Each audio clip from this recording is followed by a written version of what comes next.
Before starting this episode, I would like to send a hello to all the people living in the United States who listen to this podcast weekly.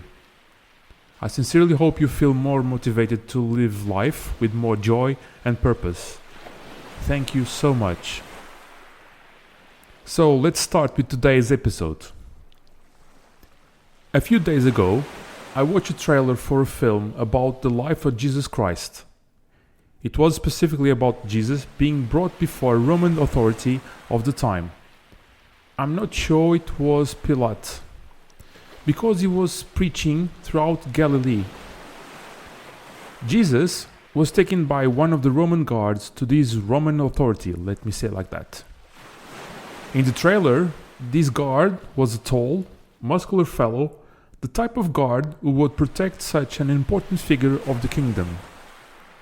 He grabbed Jesus by the arm and threw him onto the authorities' table. The governor wanted to confirm with him if it was true that Jesus had been preaching throughout Galilee. Out of nowhere, the peaceful region was experiencing unprecedented uproar, just as it still happens today in some parts of the world when we speak of love. This was against what the Roman authorities wanted for the empire. They preferred little uproar, calmness, and for everyone to accept Roman power. So, it asked him if he was the one people called Jesus. He answered yes. He also asked him if he was the responsible for spreading a message that was causing a lot of commotion in Galilee. And once again, he answered yes. Always with polite, direct and firm responses. So firm that even made me tremble. Then the conversation shifted from an interrogation to a conversation from a person, the government, who felt a profound admiration for the man sitting in front of him, Jesus. I won't go into details of that conversation for two reasons. First, because it won't add any value to what I want to convey in this episode. And second, it would be only a waste of lines and your time. And time is that very precious to all of us. As the conversation was drawing to a close, the governor turned to him and asked him to stop what he was doing. If not, he would be forced to take harsher measures and follow the law. Then, as a gesture of goodwill, the governor turned to Jesus and told him he would not imprison or whip him, this time, as long as he stopped. Jesus answered him in the following manner: I won't promise anything and I won't stay silent because I will continue to do what I came to earth to do. When he finished saying this, my body trembled with fear. My inner self immediately shouted out, "Whoa! Are you crazy? Stay quiet. Say yes. Do you want to get into trouble?" Then I remember I was talking about Jesus. Jesus wasn't afraid of anything. Those who are afraid are the ones who are reluctant to face what needs to be faced. Not everything life serves us is to our liking, and it is precisely in these moments that we are eating without saying, "I don't like it," because we are afraid. We all fear something. As the saying goes here in Portugal, he who has a butt has fear. This is directly related to the monstrous amount of divorces occurring in the society where I live, at least in the Portuguese society. You will understand more later on. Suddenly, it seems almost all middle-aged couples are getting divorced. At the first glance, we might say that nowadays people are less willing to put up with their partners. But the root of the problem, if we can say problem, is much deeper than a simple lack of willingness to tolerate the other's personality after some time. Why is that in our parents' generation, divorces could be counted on one hand? And now, those who are still together seem to be the abnormal ones, rather than who divorce. Immediately, I thought of several people, but particularly of a family member who recently divorced. My cousin Paulo's divorce. It was like a bombshell for all of us. Because we all thought they would be together until death, that they would never ever separate. Wherever they went, there they were, stuck to each other, always with their children. But how did this happen? Why did it happen? Well, that's what I'm going to tell you. It's a beautiful and sad story, heavy with a lot of lovely message for the future. It could be a tragic story, but it isn't, because, in the end, love always wins, at least in this podcast. It's like David throwing the stone into the Goliath's head. This is the David and Goliath podcast, and I will tell you real stories from normal people who had great mighty wars and defeated their giants.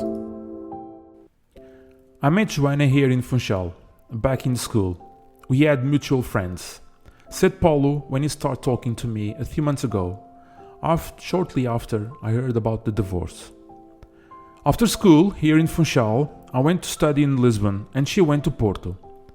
We lost contact for about 15 years, he recalled. I would like to say something. Before Facebook, at the beginning of the emergence of social networks, there was High Five, which was a rudimentary version of Facebook from 14 years ago. I reconnected with many friends on that platform, and apparently that's what happened with Paulo. I was surfing on High Five when I saw a photo of Joanna. It was clear it was her. Although she was older at the time, she still had the same smile. He told me with a smile on his face, as if he was seeing her on High Five for the first time right now. And he continued. I sent a friend request. She accepted. Then I started exchange messages with her. Nothing extraordinary. At that time, I had just ended the relationship and I didn't feel like getting into a new one. But the truth is, she caught my attention. He said, holding his chin with both hands. We exchanged messages for several weeks, trivial things, nothing special. But the truth is, I was liking her more and more, and she felt the same way.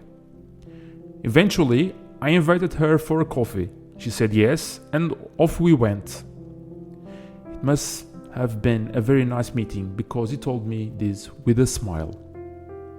A few days or weeks later, they start dating. I think everyone listening to this has fallen in love at some point. You know what it's like to be in love. Everything is sweet. Absolutely everything. Life becomes sweet. This case was no exception. I was so in love with her, and more than that, I felt she was the right woman for me. Don't ask me why. The love struck, Paulo recalled. For Paulo, Joanna was the most beautiful woman on earth. Everything she did was delightful.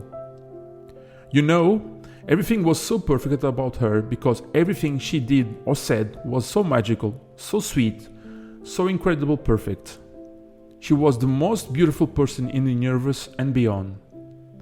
He said with a smile on his face. It even made me laugh. That's what she did to me.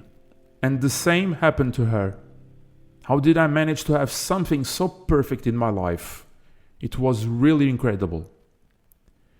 We swore eternal love to each other. Nothing in this world could break it or separate us. How? Impossible. Never ever. Here, that sweet smile of remembered what it's like to be in love turned into this dimpling smile, and as he finished this sentence. So it was just a matter of time until the day of their formal union arrived. I remember that wedding. It was an amazing party. There was joy in the air, and also some drinks, of course. It was so good that it only ended the next day at dawn. I thought to myself that I also wanted this for my life. He recalls, we got married and the second stage of our life began. Abruptly, it seemed to cut off the good memories.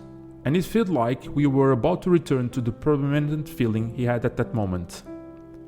As if he felt he didn't have permission to relive those good moments he had experienced a few years ago. He turned the page and began talking about life as a couple. We got married and moved into a 2-bedroom apartment here in Caniço. I was so excited to live with her that sometimes I felt like a child waking up on Christmas morning. Those times were really good. We were very immersed in each other, very close. So close that I seemed like we wanted to consummate the marriage every hour and minute. Back then, we made love 4 to 5 times a day. I don't even know how we had so much energy. It was so good, and that's why we always wanted to do it. More and more. All over the apartment, and sometimes outside the apartment. He said laughing, as if he was deliberately trying to pique my curiosity. This life together was so good. Besides the phenomenal sex, we talked a lot. We laughed a lot. When we went to bed to sleep, it seemed like we always wanted to stay awake, wanting to make the most of our time together until we fell asleep, wrapped around each other. He continued. Naturally, Joanna got pregnant. We were so happy. I was going to be João's father. We organized everything together. The color of the room, the bed, the clothes, everything. Like a real couple.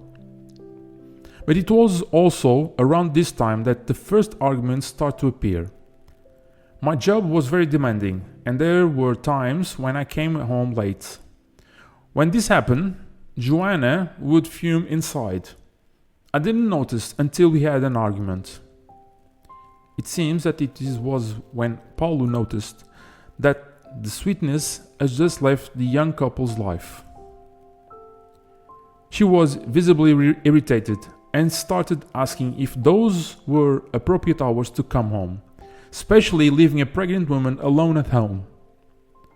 As Paulo recounted this, it was clear that he seemed to have been caught by surprise by his wife's reaction. I present my arguments, saying I was working, not fooling around, that was bringing money for us, and so on. She kept insisting that she felt alone and abandoned. Of course, as the argument went on, our voices got louder. He admitted it was an ugly fight. Paul also told me that in the end, they made up, but from that day on, something inside him, closed off and would never open again until the moment of our conversation. Their son was born, the happiest day of my life, he said with joy. The day I had been looking forward the most. My mother used to say that the easy time to be a father was when the baby was still in the mother's belly. The real challenge of being a father happens when the baby is born. How right she was. Paulo turns with his wife during the night to feed little João and change his diapers. He said, "This became a routine. Suddenly I was no longer my priority and focused solely on my son. The routine always revolved around João, ensuring he was always well. Without noticing, those fantastic moments from the beginning of our relationship disappeared. Where was the sweetness?" He recalls with nostalgia in his eyes. And continues. At that time, work became increasingly demanding. Adding to this, João and the household chores, the conversation we had with each other faded away. We talked only about things related to our son or superficial matters. The real depth was gone. Yes, we were still very happy, but the intensity was fading. Apparently, only the love remained, I thought. About 2 years later, Leonor was born, the couple's second child. According to Paulo, from this point on, the marriage lost its spark day by day. If having one child was challenging, having two made it even harder, and this took a toll on the couple. The routine became increasingly unforgiving. Yes, we went on vacations together, we were always together, but everything was slowly cooling off. Our conversations were, as I mentioned before, hollow. Sex went from 4 to 5 times a day in the beginning to once a week to just once a month. We were two robots, becomes more and more automated as time passed. On the other hand, arguments gradually became more and more frequently. And they weren't even more frequent because I kept quiet. I swallowed it. I thought to myself, it's not worth talking about. Just stay quiet. Why another argument? It's not worth it. Let it be. The comfort zone. The fear we have when we have to leave the cozy, warm, for the cold discomfort. And of course, the little things turned into snowballs because we weren't speaking honestly with each other. Things went on like this for years and years, swallowing it and putting on itself second. He looked back as if everything in front of him, then turned to me and said, "Our marriage was hurtling down a mountain at 300 kilometers per hour, heading straight for a concrete wall. We saw that concrete wall approaching day by day, but chose to look away and whistle as if everything were normal." Then, in 2020, the pandemic hit. Everyone came home, including Paulo and Joanna. That was all that I was missing, I thought to myself, Paul recalls. But the worst was yet to come. Paul came home for an indefinite period, and after 2 months, the company he worked for closed down. He recalls, "It was terrible. I was going to bring money to support the household," he said with lingering anxiety, as if it were still today. From this point, Paulo started crying a lot. I asked if he wanted to stop, but he told me no. That even though everything was still so fresh, he wanted to talk because it felt like therapy to him. The only thing keeping the marriage together was João and Leonor, their sons, because everything else had disappeared. With Paulo at home, unemployed, and Joanna forced to provide for the family, combined with the steep decline of their marriage, the end was only a matter of time. He remembers, one morning, on a cold winter Saturday, Joanna called me and said she wanted to talk. I immediately felt it was something serious. The eyes never lie. The kids were still asleep, so we sat in the kitchen, locked the door. She looked at me and, filled with fear, I wanted to hold her hands. It seemed like the only way to calm myself, and perhaps, naively, to stop what she was about to say. "No, let go of me, don't touch me," that was her response to my attempt at loving gesture. She turned to me the typical coldness she had shown in recent times, wiped away a tear that was forming in the corner of her eye, and said to me, "We are not going to continue together anymore. I want to separate. It's over." When she finished saying this, I immediately felt a buzzing inside in my head, and at the same time, a hand appeared and strangled my throat, preventing any sound or word from escaping. The punch to the stomach was so violent that I stopped breathing. Perhaps this is what Asterix and Obelix are afraid of feeling when the sky falls on them. Maybe they already know what it is. I felt relief on one hand, but on the other, a huge and profound sadness. An important part of my life had ended, and "Oh my God, no, it's over." Only the horrible silence remained.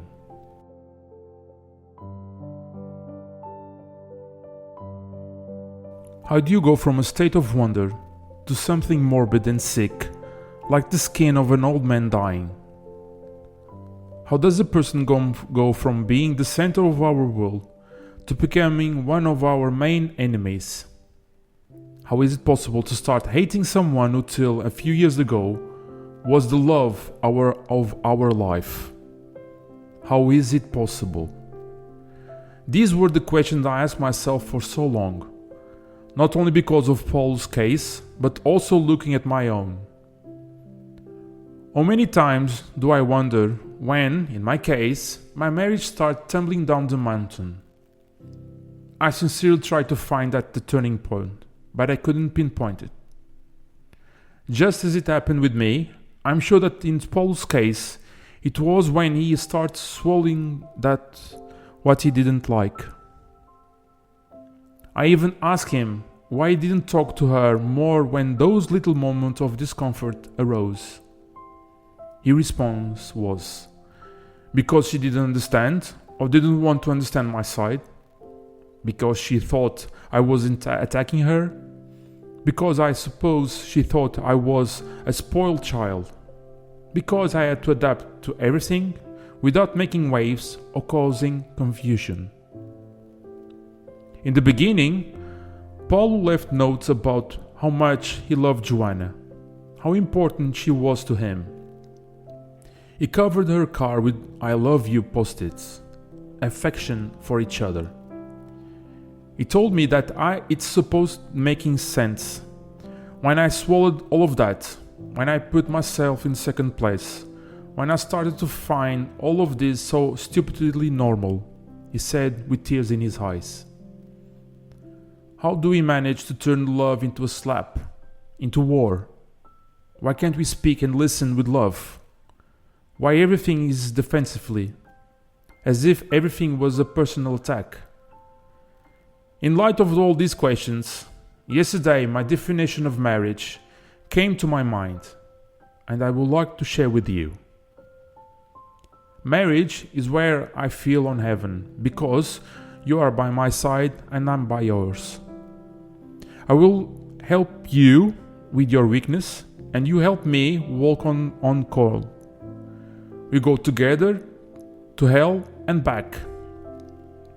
We know that we want the best for each other, and so everything I say to you will always be great love. And if everything I hear from you will always be with great love, because there will be anything other reason but love. Because I know we are together to be better than we were yesterday. I will always be happy and proud to see you walking by my side, with many scratches and many tumbles, of course. But this sacrifice of pushing you and pushing me will always be an act of love and not a burden. So I will wear this symbol on this finger of mine to show the world this commitment I have to you, that I will give my life for us to succeed. I will shout every day from the four corners of the world that among 8 billion people inhabiting this planet, I found the one who is my true companion, the one who will always have my back until death do us apart. I deeply believe that we are made of love. That's why so many people remarry after divorce. Because it's worth loving and being loved. Because it's worth feeling useful in someone's life. Because it's worth helping each other on our journey. And what better feeling is there on earth than knowing we lent a hand when our love was down? Because we are love. But this time, when we find that person among the 8 billion, for the second time, let's do it right. Let's not stay silent when something less positive happens in the marriage, in our relationship. Speaking openly when I felt uncomfortable because there was a man who looked at you and you liked it, you smiled. I felt uncomfortable. I didn't like it. It's simple as that. Let's not stay silent because everything we do is out of love, and not to attack, disdain, or tear each down. Yes, it's not easy. But as so many people have already said, our happiness lies outside our comfort zone. It's in that place where you have to feel uncomfortable and uneasy. But it's worth it because what you're going to say and feel is love. And it's with much love that you'll hear from your love. Paulo is like a broken vase on the ground, shattered into 1,000 pieces, scattered on the floor. Most likely, these little pieces will remain on the ground for some time, until they are recovered one by one.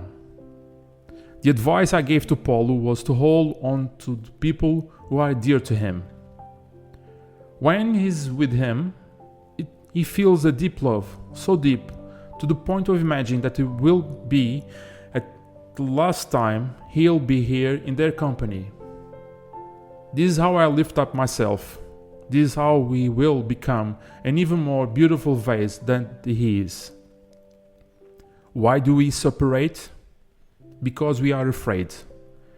Every time have to speak with love, but don't do it out of fear. I ask you to remember the episode of Jesus. I won't promise anything, and I won't be silent because I will continue to do what I came to her to do. Don't be afraid to be loved.